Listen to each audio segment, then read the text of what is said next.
This morning, it is my pleasure to kick off our new series called I Am. I Am. I love that part of Exodus, and we're going to dive into that chapter and that verse here in just a little bit. But we love the concept of this because we see these different names of God. And a lot of the names of God, people give him. They call him what he gives them and what he's done for them. It's a reflection of his action. But this is a moment when God declares his own name. And what we love about this is that there's something about knowing and learning the name of God that helps us learn and know who we are called to be.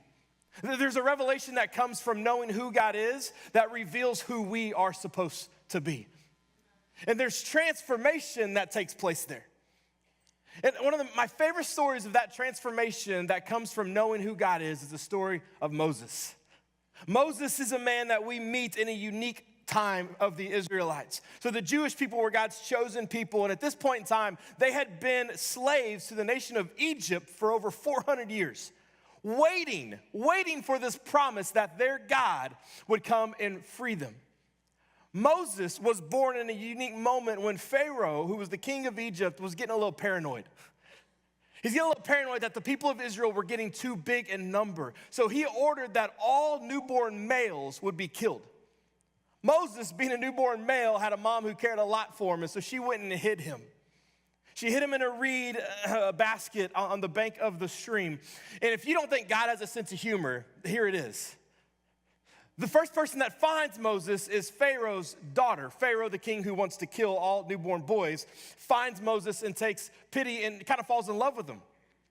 And so she decides she's going to take care of him, and a little girl runs up and says, do you need someone to feed him and take care of him? And this is awesome. They go and get Moses' mom, and Pharaoh's daughter pays Moses' mom to tend to him and to nurse him until he is raised. And then God takes this boy who Pharaoh wanted to be killed and puts him in the palace with the man who wants to kill him, and that man raises him as one of his own children, essentially. If God isn't funny, I don't know who is. And so Moses has walked through this life as a prince of Egypt, but you would imagine a little bit of an outcast, feeling as if he didn't belong, because when he looked outside, the people he saw that looked like him, that sounded like him, that he seemed to relate with were the slaves. And one day we know that Moses walks outside and he sees an Egyptian abusing one of the Hebrews, one of the Israelites, one of his people. And he decides to intervene, and he ends up killing the Egyptian, burying him under the sand. And then the next day, it's revealed that people know what he did, and so Moses runs. It says that he flees to a desert place called Midian. There, he actually saves a few women at a well from some shepherds.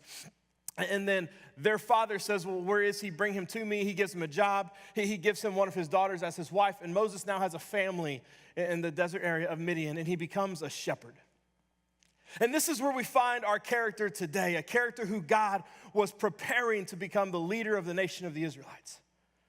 We find him walking around tending sheep in a desert place. And at this moment in time, Moses is out there with his flock, and it says that he sees a bush that is on fire, but is not burning up. So imagine that. It's this brittle shrub that is aflame, but yet it doesn't seem to actually be burning up. So Moses, curious as any of us would be, walk up, and when he approaches the bush, he then hears the voice of God. And this is where we find our story today.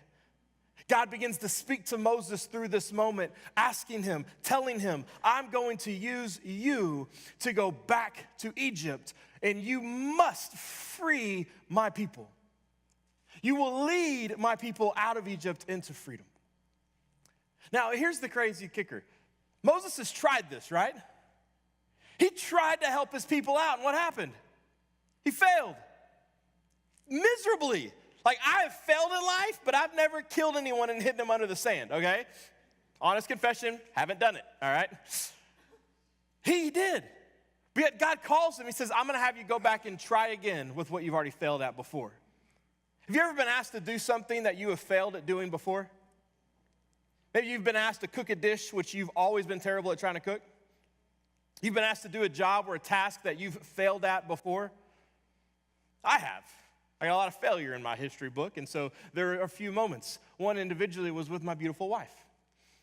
Now, I'm a little high maintenance about a few things in my life, and one of them is the ironing and folding and hanging up of my clothes. So men, if you're gonna complain, do it yourself, because that's what I do, okay? So because I'm particular about it, I do it myself, and so I iron all my clothes. And we had this moment a little while back. My wife's grandfather had passed away, and it was the first grandparent that she had lost. And as we were getting ready for the funeral, she, ultra crisis, had nothing absolutely to wear, okay? Men are like, come on. Women are like, yep, I feel you, sister. Like, I understand. So it's like, don't worry about it. Just go buy something. Go find something. And she goes and finds this beautiful little black dress, and it cheers her up a little bit. And we're getting ready, and as the Ashleys do, we were running a little bit late. And I asked her, so what can I do to help you? She's like, it's got a few wrinkles and creases. Could you iron it for me? I was like, absolutely. Husband of the Year award coming up.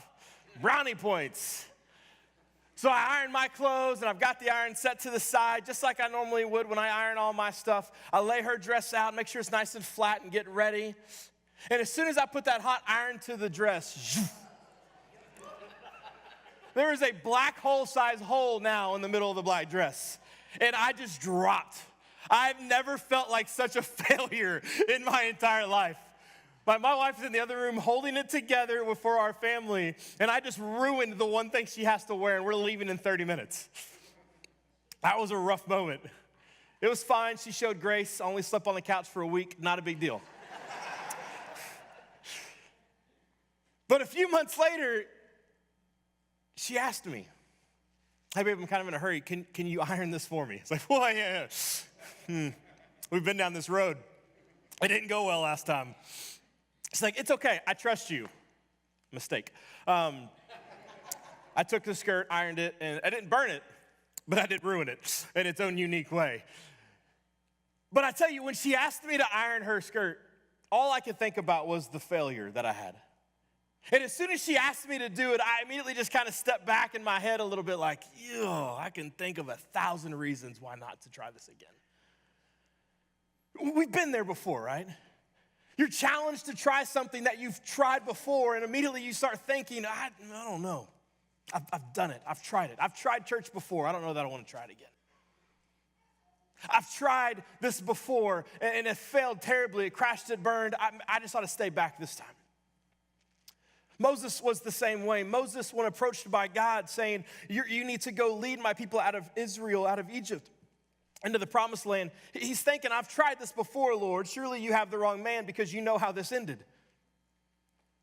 In fact, this was his response. God has said, now go, for I am sending you to Pharaoh. Now, the old Pharaoh's dead. The new Pharaoh would have been one of Moses' brothers in the palace. He says, go to Pharaoh because you must lead my people out of Egypt. Verse 11, but Moses protested to God. Who am I? Who am I to appear before Pharaoh? Who am I to lead the people out of Egypt? I love his first response. It's simple. He says, God, who am I to do this? His backpedal, his excuse, his reason for not doing it wasn't based on a disbelief of who God was. He wasn't questioning that it was even God's voice. He was questioning whether or not he was able to do the tasks in front of him. He says, God, who am I? It's not, God, who are you? It's not, God, is this really you? Tell me one more time so I make sure. No, he just said, God, who am I? You see, there's a lot of times when we're presented with things to do in our life, and the reason we push back from taking those steps forward is because of the failures behind us. There's some fear about the areas we failed in before, much like Moses. Now, like Moses, there's a couple areas of failure that I think we can relate to, and I want to talk about them real briefly. The first one is this. Moses failed when it came to his feelings. Now, I know it sounds weird, but track with me. Because there's a lot of ways that we can go about how emotions can control us and cause us to do stupid things, okay? But this one's a little unique. He failed when it came to how he responded to his feelings. And what I mean by that is this. It says that as he grew up, he stepped outside of the palace, and that's when he saw. He says that he saw what was going on. He saw an Egyptian, the people he lived with, but he called him an Egyptian. He saw an Egyptian abusing one of his fellow Hebrews. He says he saw an Egyptian abusing one of his brothers. That word fellow shows us that there's this feeling, this emotion immediately tied to the man being abused. So Moses says he looks around and then he kills the Egyptian and then buries him in the sand to hide what he's done. See, the feeling wasn't wrong, was it? He walked out, he saw an injustice, and he wanted to help make it right. He saw his brothers, his people being abused, and he wanted to help. The feeling was good. The place it turned into sin was when he stepped outside of God's boundaries for the action. See, this is what you need to understand about desires. Desire without God's guidance is dangerous. Desires, feelings, emotions that are outside of God's guidance are dangerous. It says Adam and Eve were created to procreate. There's an emotional attraction between man and woman. It's a feeling, it's a desire that is God-given. But when it's outside of God's guidance, it's dangerous. When we act on feelings outside of God's guidance, it's like taking a Ferrari off-roading. It might be fun for a moment, but you're gonna get messy and something's gonna break. You're going to end up somewhere you did not intend. You're going to end up in a shattered, broken place that you did not desire because we took our feelings outside of God's guidance. Our daughter, I had to have this conversation with her the other day, and it was an interesting moment. Because for us, dessert is like a reward, right? You eat the food, you get the cake, right? It's a reward, unless it's vacation and we eat ice cream for breakfast, lunch, and dinner. It's a reward. The other night, they were eating, and Bella ate great, which was unusual, so she got dessert. Reagan didn't eat at all, and he didn't. And he was upset about it. And I gave him chance after chance after chance, but finally said, son, you don't get dessert. And then I look over, and I see the two conspiring. And it looks like Bella leading it, which is not normal. She's the angel, he's the terrorist. That's the way it usually happens, okay? But it seems to be her this time. And she speaks up, she says, Daddy, you're gonna be proud of me. It's like, all right, let's see where this is going. She says, I'm gonna give Reagan my dessert. I said, no, you're not. And she literally stepped back and she said, I don't understand. She said, I figured you'd be proud of me. I said, baby, I understand what you're wanting to do. And I want you to know that the thought is good. But I told him no. So if you help him do what I've told him not to do, you're disobeying with him.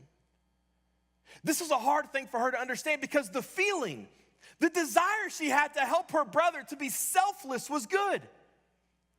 But she was going to do it outside of the guidance of her father, which made it bad. When we take our feelings, our desires, and we take them outside of God's design, it's dangerous. Moses failed with his feelings. We've got to start running our feelings through the filter of God's guidance before we act on them. And then he also failed on his focus, the focus of what would be the solution. When he saw the problem, what was his focus to win the day, what his focus was to fix the problem, was wrong. And we see the focus revealed in his response to God. In verse 11, God says, I'm gonna take you, you're gonna do this. His response was what? Who am I?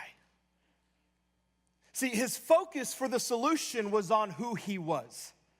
He says, God, I can't fix that. I've tried, I've failed, I can't fix that. Understand this.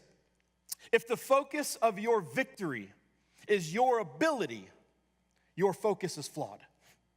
If the focus of how you will have victory in life is on what you can do, it's flawed. Because here's the harsh reality of Scripture. The only thing we've done successfully is sin. Think about it. The only thing outside of God's help that we've been successful at was ruining everything. It's true. You're like, Luke, that's harsh. It's biblical.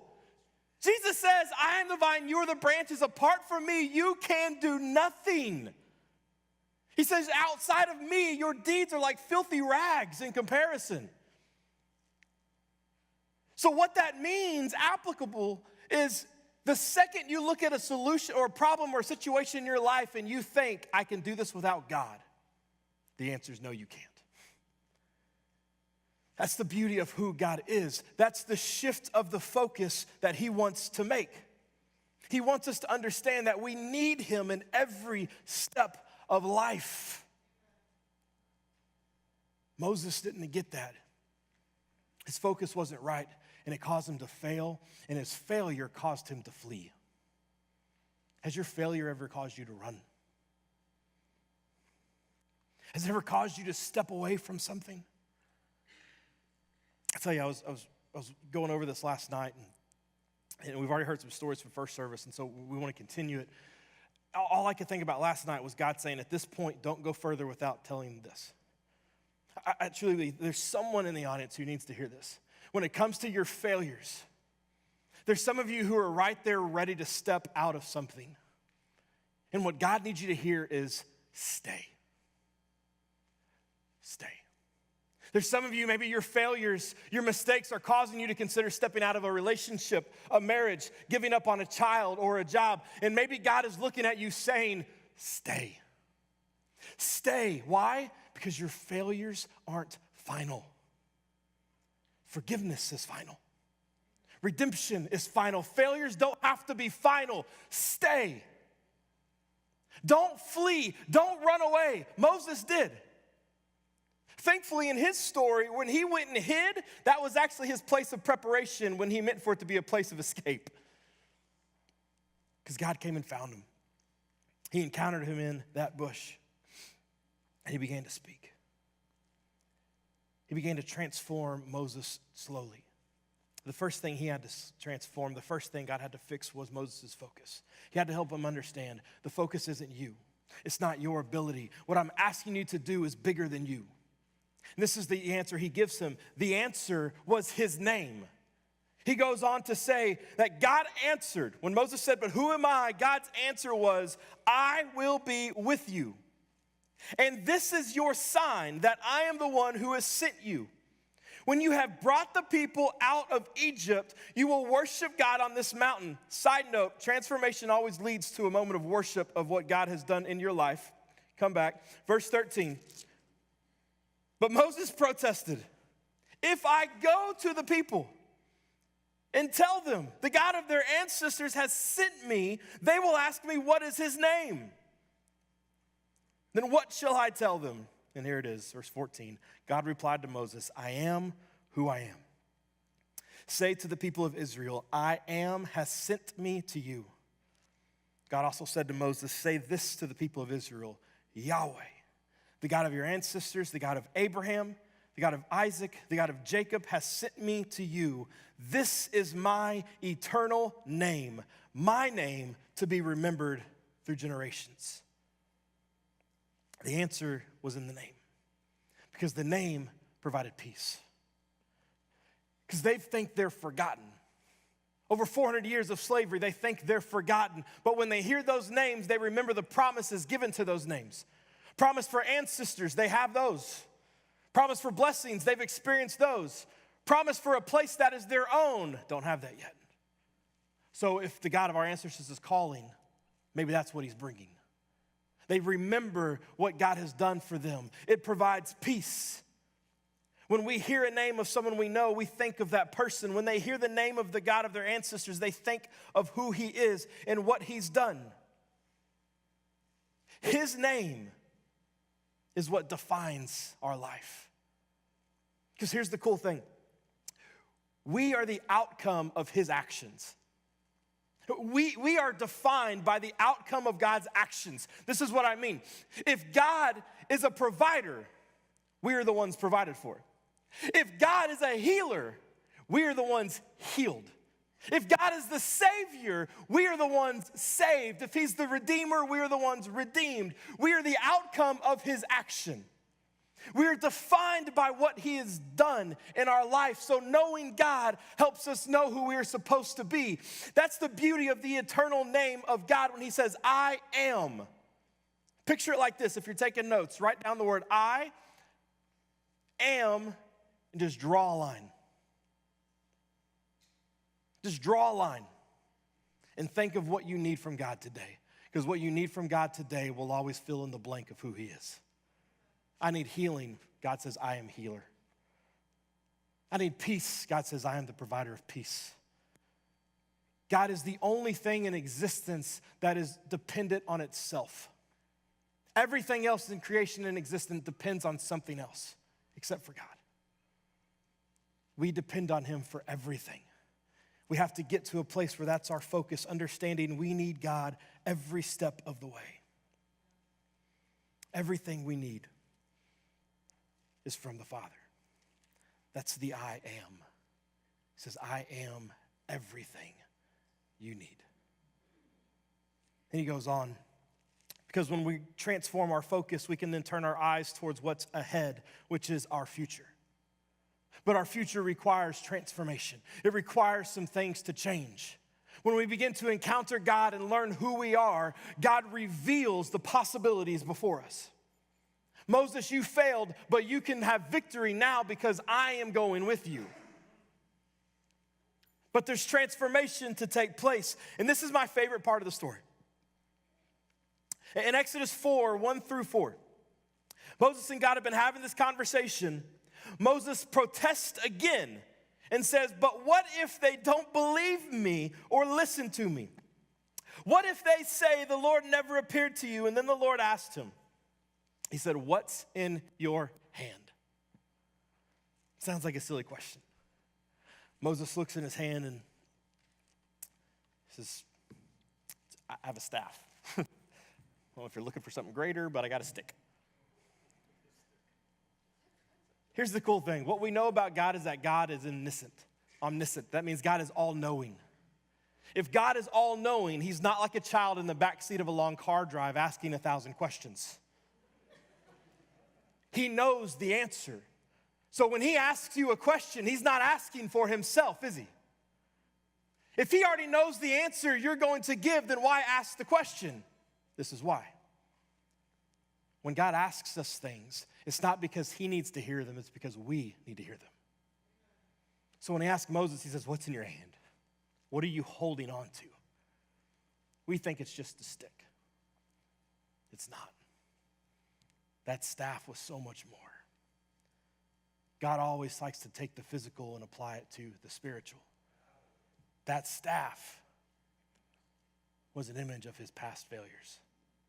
Why was he a shepherd? Because he failed as a prince.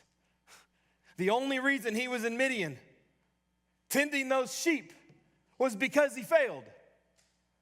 Instead of holding a scepter, he's holding a shepherd's staff because he failed. You can imagine every time he took a step, every time he leaned on it to rest, all he could think about was what got him there. And like many of you, he held it tight. He drugged that hurt, that pain, that failure with him as a security blanket that he would never forget. So God looks at him and says, before we go any further, what's in your hand? This is a staff. He says, let it go. He says, throw it down. He throws it down, becomes a snake. Someone tried to talk me into getting a real snake for the demonstration. I told them they were insane and to go away. I don't play with that. He becomes a snake and immediately transforms into something else. Then he says, grab it by the tail, which is the dumbest possible thing he could do. But he grabs it by the tail, it becomes a staff again. Here's the thing. In order for God to transform what you're holding on to, you've got to trust him and let it go. He can't transform what you won't trust him with. He can't take hold of what you're holding on to so tightly. He asked you this morning, what's in your hand? What is it you're holding on to so tightly that it's defining where you are and where you've come from, and it's preventing where you're going? Is it a pain, a hurt, something done to you, something you've done to someone else? A lack of forgiveness or reconciliation, a sin that you can't seem to conquer? What is it you're holding on to? For some of us, it's not even a negative. The thing we're holding on to is a God-given gift that we won't give back to him. For some of us, it's a gift he's given us that we won't use for the kingdom. For some of us, it's simply our time. God, you don't know how precious my time is. That's the one thing I can't get more of. God says, I want it. For some of us, it's our treasures. Those things that God has given us that we think, oh, no. We can go a lot of places, Lord, but not there. That thing you're holding on to is keeping you from experience where God wants you to go. He says, you got to let it go. Trust me and lay it down. And then I will transform it, and then you will pick it up, and it will be different. Because here's where it gets really, really good. You ready? This is what we're going to close with. In verse 20 of chapter 4, Moses is done arguing with God. God's given him miracles to do. He even gave him Aaron to go and help talk, which is always funny because he still had to tell Aaron what God wanted him to say, so he still had to speak, but whatever. And this is what we see. Moses took his wife and sons, put them on a donkey, and headed back to the land of Egypt. In his hand, he carried the staff of God. The staff of who? Whose staff was it earlier? Whose is it now? Why? He let it go. That staff that was once a symbol of shame, a symbol of failure, preventing him from going forward, became a symbol of power. It became something that he held above the air and parted a sea with, creating a gap, a pathway to freedom that was not there before. God took something that man meant for normal and made it extraordinary and provided freedom. Do we see that anywhere else? Do we see a symbol of death, something meant for a criminal, taken up on top of a hill? Where Moses raised his staff, Jesus was raised up on it, providing a place, a pathway that was not there before so that people could walk to freedom. Because he let it go. When we let go, when we trust God with it, it will transform to a place that it will never be the same again. What was pain will now be a reminder of power. What we looked at as a burden will now be a blessing, something we use. That same staff was held up high and provided enough power and excitement for an army that they defeated their enemy while it was in the air. Moment after moment, that staff was used. When we let go of what we hold on to, God transforms it into something we never thought possible. And as the band gets ready to come out, the last part is this. This was hard for me to swallow. God encounters Moses. He begins to transform Moses. And what's the first thing he does? Where's the first place he makes him go? Back to his failure. The first place he makes him go is back to where he failed before. I wonder this morning, where's God going to have us go back to? As we begin to allow God to transform our life, oftentimes the journey starts where we thought it ended. And he makes us go back to the place where we failed and make it right. Because this time we don't go alone.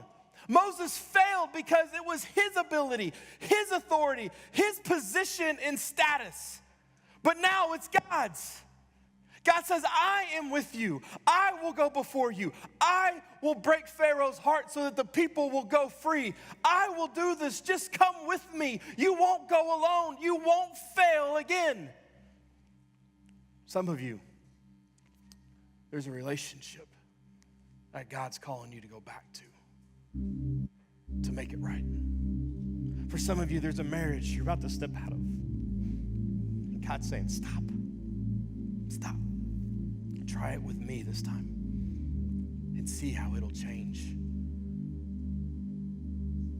Church, as we close this morning, I just want you to think about those two things. What's in your hand? And what's your Egypt? Where is God sending you back to? Whatever's in your hand,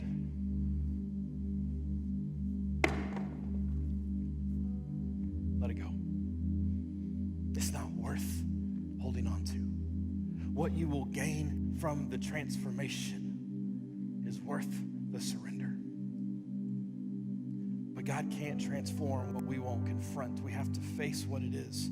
And then even though it's scary, because our past is scary, God's going to transform it, and he's going to have us pick back up something new. And then he's going to send us somewhere that we may not want to go, to do what we need to do, to become who he's created us to be. Father God, we praise you this morning.